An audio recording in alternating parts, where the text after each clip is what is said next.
Assalamualaikum warahmatullahi wabarakatuh. Perkenalkan, nama saya Sujadatun Naja dari Fakultas Keguruan dan Ilmu Pendidikan kelas RBRC. NIM saya 8622410103. Di sini saya akan menjelaskan tentang teori belajar dan pendidikan. Yang pertama ada pengertian teori.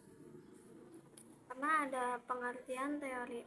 Teori adalah serangkaian bagian atau variabel, definisi dan dalil yang saling berhubungan yang mengharapkan sebuah pandangan sistematis mengenai fenomena.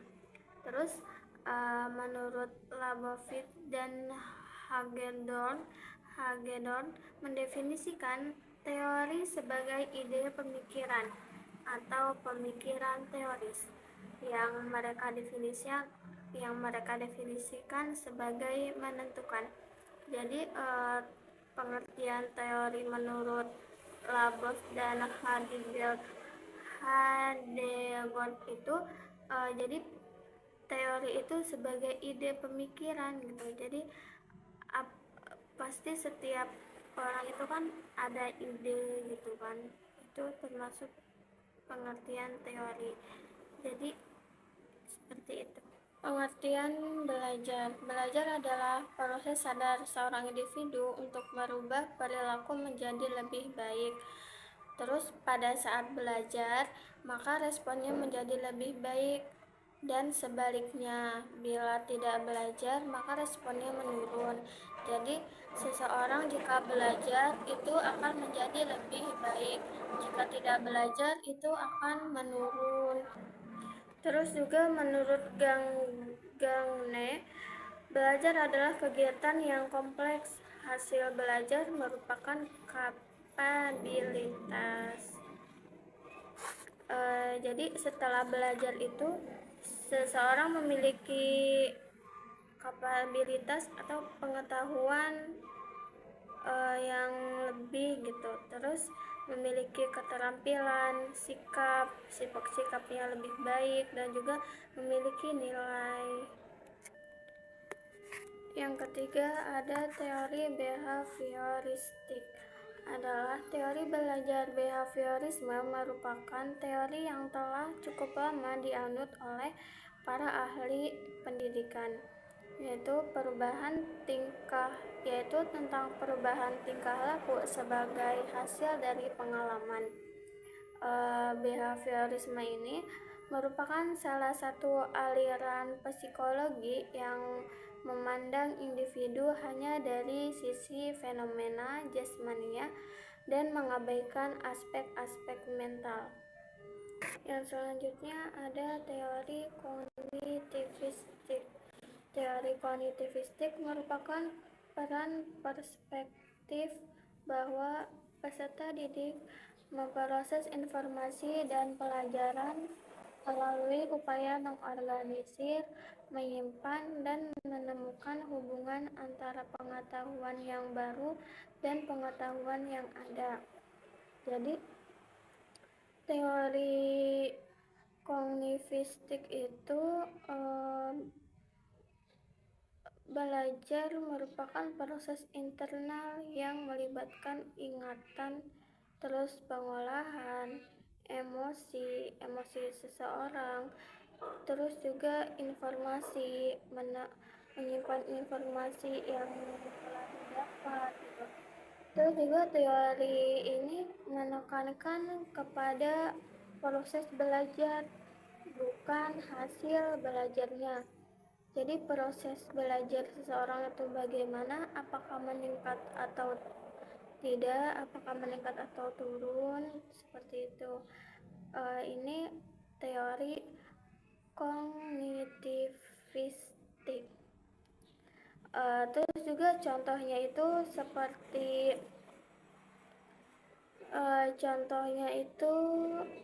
seperti guru merancang kegiatan belajar yang sesuai dengan topik atau yang buat nanti akan diajarkan kepada siswa gitu. Terus juga membantu siswa agar berpikir kritis. Yang kelima, teori konstruktivistik. Menurut cara pandang teori konstruktivisme, belajar adalah proses untuk membangun pengetahuan melalui pengalaman nyata dari lapangan. Artinya, siswa akan cepat memiliki pengetahuan jika pengetahuan itu dibangun atas dasar realitas yang ada di dalam masyarakat. Konstruktivisme sebagai deskripsi kognitif manusia seringkali diasosiasikan dengan pendekatan pedagogi yang mempromosikan learning by doing. Selanjutnya, menurut kaum konstruktivis, belajar merupakan proses aktif siswa mengkonstruksi pengetahuan.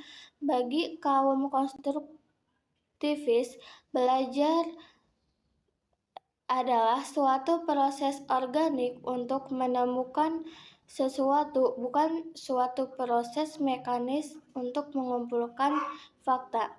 Jadi, teori belajar konstruktivistik itu berfokus pada siswa untuk membangun pengetahuannya sendiri.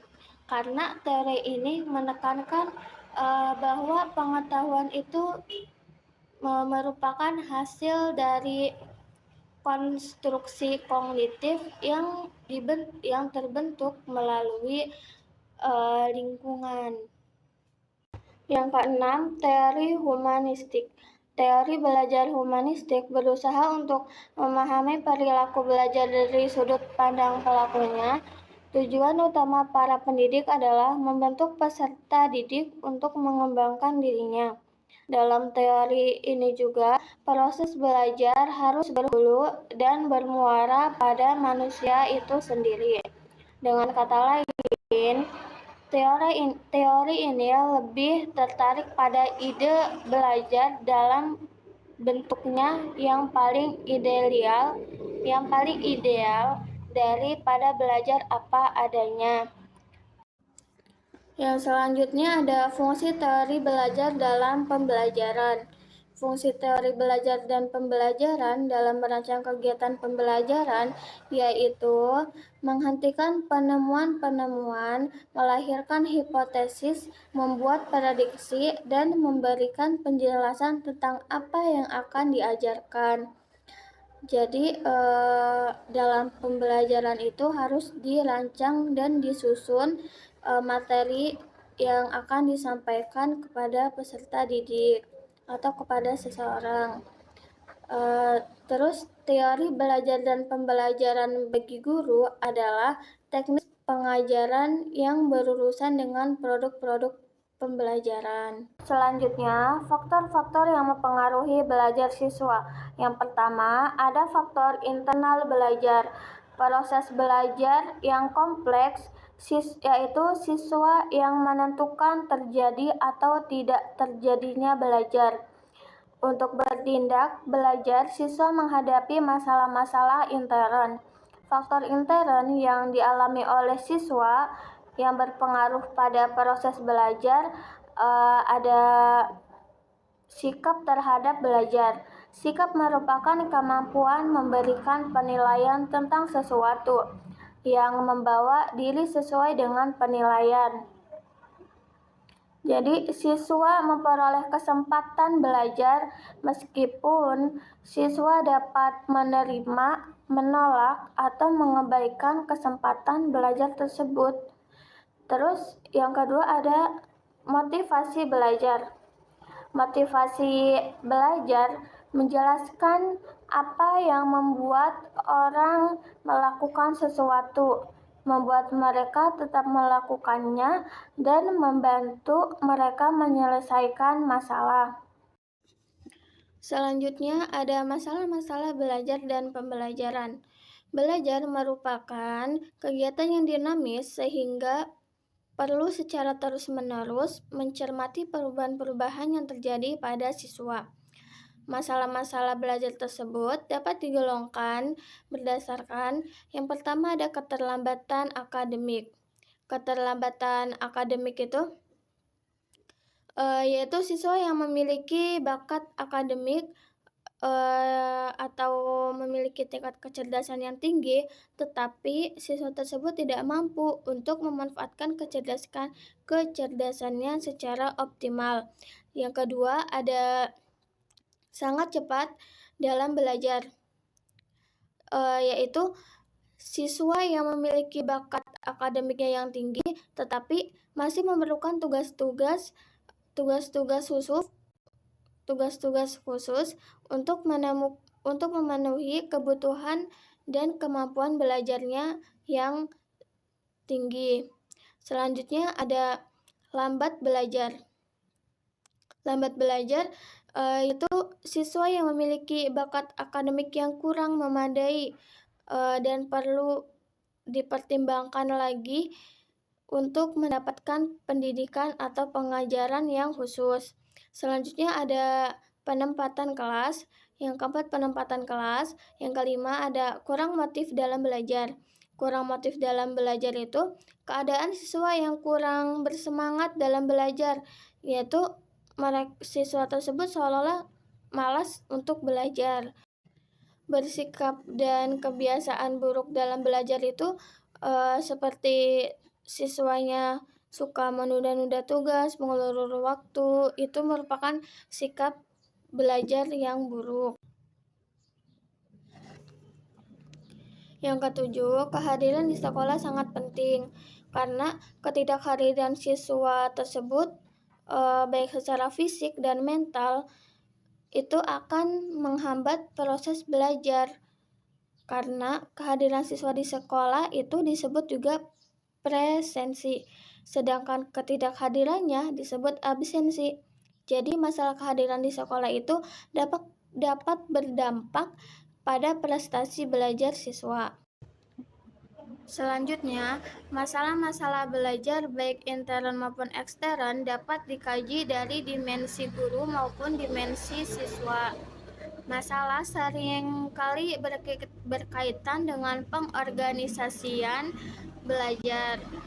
Masalah belajar siswa mencakup dalam pengertian yang lebih luas. Di antaranya, yang pertama ada learning disorder atau kekacauan belajar, yaitu di mana proses belajar seseorang terganggu karena timbulnya respon yang bertentangan. Contohnya, siswa sudah terbiasa dengan olahraga keras seperti karate, tinju, dan lainnya.